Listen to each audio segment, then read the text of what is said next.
এই কথাটো আপোনালোকৰ আগত বিনম্ৰভাৱে জনাব বিচাৰিছোঁ।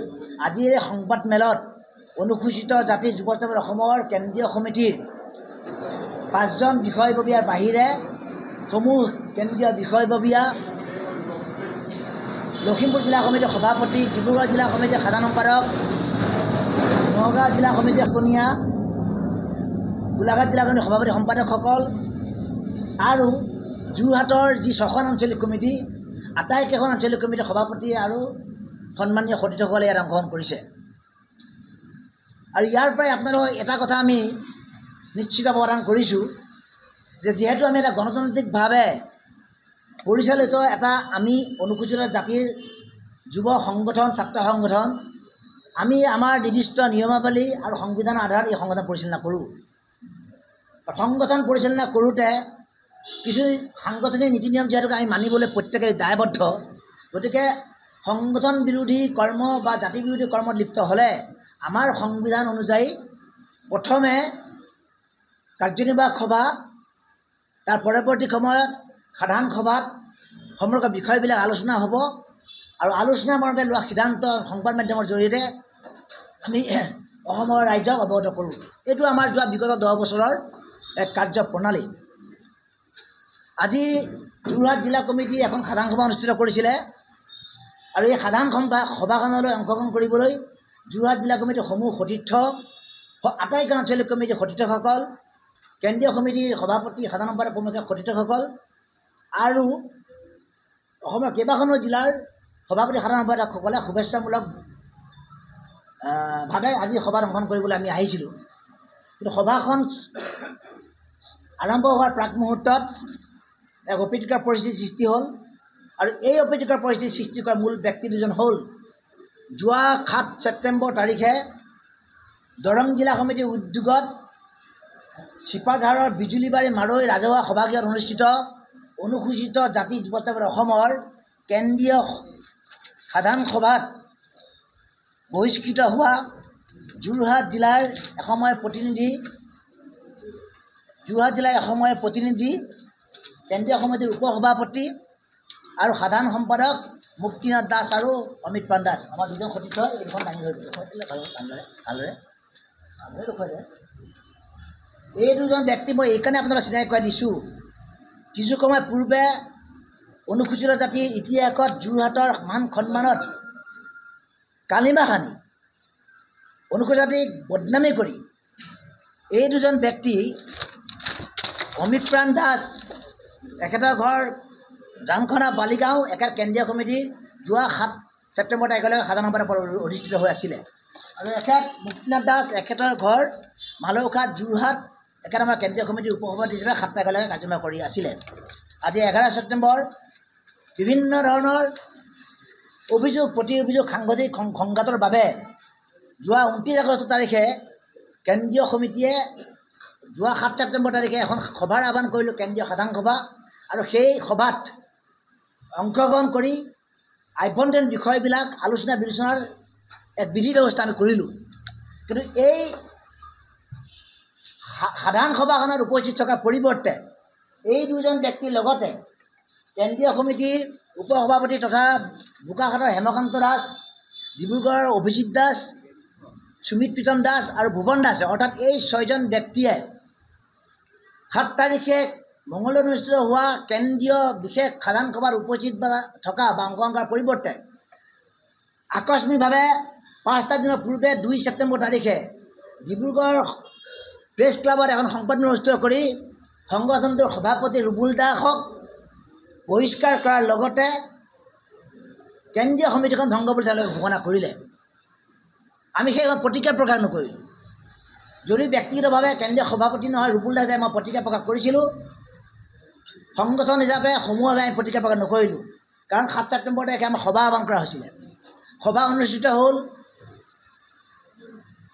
দিনজোৰা সাংগঠনিক আলোচনা বিলোচনাত যোৰহাট জিলা কমিটিৰ সন্মান যিসকল প্ৰতিনিধি আছিলে, দুৰ্ঘটনাগ্ৰস্ত হৈ থকাৰ বাবে সভাপতি আৰু সাধাৰণ সম্পাদকৰ পৰিৱৰ্তে সহকাৰী সাধাৰণ সম্পাদক, উপসভাপতি, সাংগঠনিক সম্পাদক, বিত্ত সম্পাদককে আদি কৰি কেইবাগৰাকীও প্ৰতিনিধি মঙলদৈত অংশগ্ৰহণ কৰিলে, চিপাঝাৰ সভাত অংশগ্ৰহণ কৰিলে।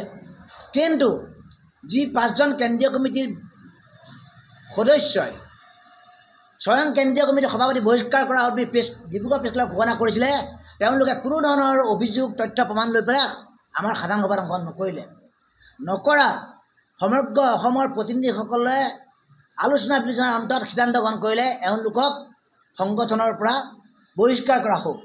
নকৰিলে তেওঁলোকে কোনো ধৰণৰ তথ্য দাখিল নকৰিলে।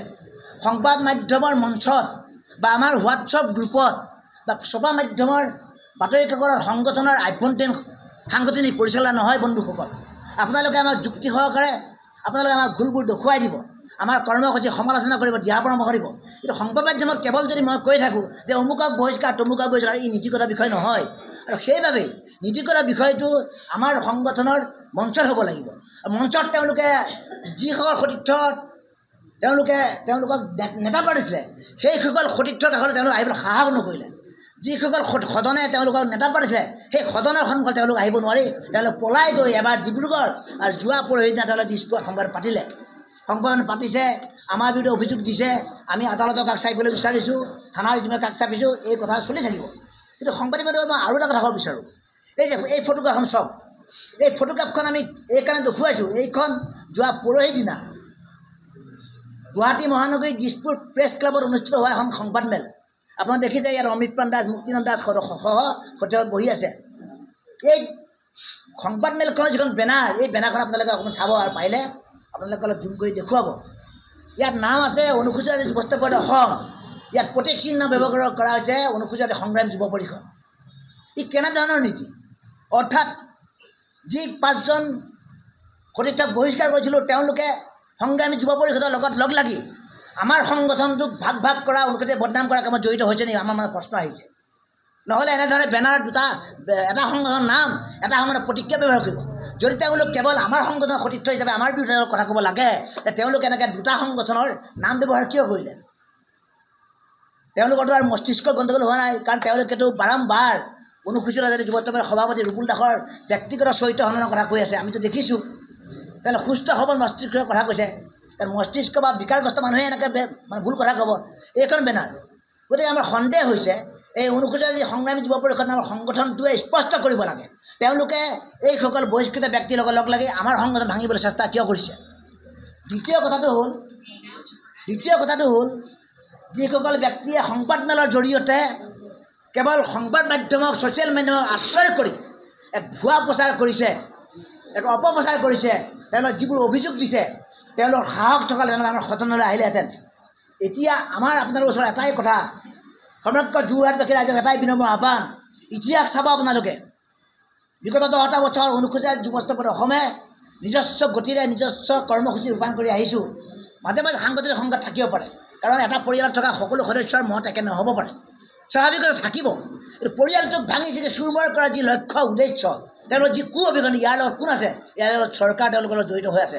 অৰ্থাৎ আমাৰ সন্দেহ হৈছে এই 2জন ব্যক্তি আৰু ডিব্ৰুগড় 3জন ব্যক্তি, অৰ্থাৎ হেমকান্ত দাস, মুক্তিনাথ দাস, অমৃতপ্ৰাণ দাস, সুমিত প্ৰীতম দাস, ভুৱন দাস আৰু অভিজিত দাস চৰকাৰৰ লগত জড়িত হৈ আছে। কিয় জড়িত হৈ আছে বুলি কৈছোঁ? তেওঁলোকে বক্তব্য প্ৰদান কৰিছে সংবাদমেলত। যোৱা মাৰ্চ মাহত যিখন অসম চৰকাৰৰ বাজেট আছিলে, এই বাজেটখন মাৰ্চ মাহৰ 10, 21 আৰু 22 তাৰিখে আন্দোলন কাৰ্যসূচী আমি কৈছিলোঁ, অনুসূচিত যুৱ পৰিষদৰ সভাপতি হিচাপে মই কৈছিলোঁ যে বাজেটখনক, অৰ্থাৎ চলিত বৰ্ষৰ অসম চৰকাৰৰ বাজেটক গৰুৰ বিষয় ৰচনাৰ লগত তুলনা কৰিছিলোঁ। কাৰণ বাজেটখনত অনুসূচিত প্ৰতাৰণা কৰা হ'ল, প্ৰবঞ্চনা কৰা হ'ল, আমাৰ উন্নয়নৰ ধাৰা বিস্তব্ধ কৰি দিয়া হ'ল। বাজেটখন আমাৰ বাবে গ্ৰহণযোগ্য নহয়। আৰু নোহোৱাৰ কাৰণে আমি কৈছিলোঁ হ'ল গৰুৰ বিষয় ৰচনা। আৰু আজি 4টা মাহৰ পিছত এই অমৃতপ্ৰাণ দাস আৰু মুক্তিনাথ দাসে সংবাদ মাধ্যমত কৈছে বাজেটখনত চৰকাৰৰ বিৰুদ্ধে আমি কৰোঁ। অৰ্থাৎ বাজেটৰ গৰুৰ বিষয়টো ৰচনা বুলি কোৱাটো চৰকাৰ বিৰোধী শ্লোগান হ'ল। আৰু তেতিয়া তোমালোকে আমাৰ লগত আন্দোলন কৰিলে, একেলগে একেটা সংগঠনত বহি লৈ সেই বাজেটখনক কৰা আন্দোলন তোমালোকে সমৰ্থন দিলা, আমৰণ অনশন কৰিলা তোমালোকে। আৰু আজি তোমালোকে চৰকাৰ পক্ষৰ লগ লাগি বাজেটখনক সমৰ্থন কৰিছা, যিখন বাজেটৰ অনুসূচিত জাতিক প্ৰতাৰণা কৰা হৈছে। আৰু যি প্ৰতাৰণাৰ বিৰুদ্ধে আমি আন্দোলন কৰিছোঁ, আমি এতিয়া তেওঁলোকে আমাক দুখীয়া অৱস্থা কৰিব বিচাৰে। গতিকে স্বাভাৱিকতে এটা কথা প্ৰতীয়মান হৈছে যে বিগত যে 1-1.5 মাহ অনুসূচিত জাতি যুৱ পৰিষদৰ যি দুৰ্নীতি কেলেংকাৰীৰ বিৰুদ্ধে কঠোৰ স্থিতি লৈছোঁ, চৰকাৰে কেউট জনগোষ্ঠীক অনুসূচীভুক্তকৰণ কৰাৰ বিৰুদ্ধে যি স্থিতি লৈছোঁ, এই স্থিতিত চৰকাৰৰ কোনোবা নহয় কোনো এটা পক্ষ সংগঠিত হৈছে। আৰু আমাৰ সংগঠনটো আমাৰ সভাপতিক জনমানসত হে প্ৰতিপন্ন কৰি সংগঠনটোক বিভক্ত কৰিব বিচাৰিছে আমাক দুৰ্বল কৰিব বিচাৰিছে আৰু এই দুৰ্বল কাৰ্যটোৰ লগত এই কেইজন ব্যক্তি জড়িত আছে যিকেইজন ব্যক্তিয়ে আজি যোৰহাটত মানে এই পৰিস্থিতি কৰিলে কিয় কৈছোঁ এইকাৰণে কৈছোঁ 7 তাৰিখে সভাত যেতিয়া মঙলদৈ হৈছিলে ইয়াৰ সতীৰ্থসকল যেতিয়া গৈছিলে যোৰহাটৰ অমিত পণ্ডা আৰু মুক্তিকান্ত দাসে বাৰে বাৰে সতীৰ্থসকল ফোন কৰি কৈছিলে কোনোবা জনে কৈছিলে 50,000 টকা দিম গ'লে মঙলদৈ নাযাবা কোনোবা জনে কৈছে SP গোচৰ তোমালোকক পুলিচে ধৰিব কোনোবা জনে কৈছিলে মাৰপিট হ'ব অৰ্থাৎ ভয় ভাবি তেওঁলোকে মিটিঙলৈ যোৱাটো বাৰণ কৰিব বিচাৰিছিলে নোৱাৰিলে আজি এতিয়া সভাখন আহ্বান কৰিছে যোৱা গোটেই নিশা আমাৰ সমগ্ৰ যোৰহাট জিলাৰ সতীৰ্থসকল আছে আঞ্চলিক পৰ্যায়ৰ সতীৰ্থসকল সংবাদ মাধ্যমত আছে সকলোৱে সতীৰ্থ ব্যক্তিৰ হৈ মতামত লওক প্ৰায় সকল সতীৰ্থক 90% সতীৰ্থক এলা ভয় খুৱাইছে ভাবুকি দিছে টকা পইচাৰ প্ৰলোভন দিছে যিকোনো খবৰৰ বাবে যোগাযোগ কৰক 7099017330 লগতে 7099017110 নম্বৰত